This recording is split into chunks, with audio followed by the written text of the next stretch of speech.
Bienvenidos al video número 16 de este curso de Sibelius. En esta oportunidad vamos a ver cómo crear una reducción para piano, ¿sí? De orquesta a piano.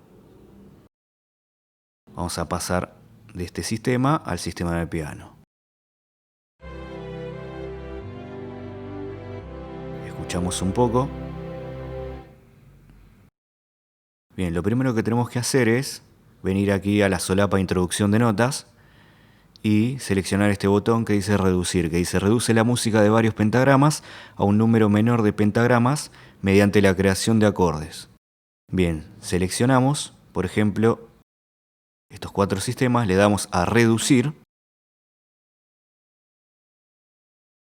elegimos el pentagrama destino, en este caso es el del piano, y le damos a aceptar. Como podemos ver, efectivamente se nos creó la reducción de orquesta a piano.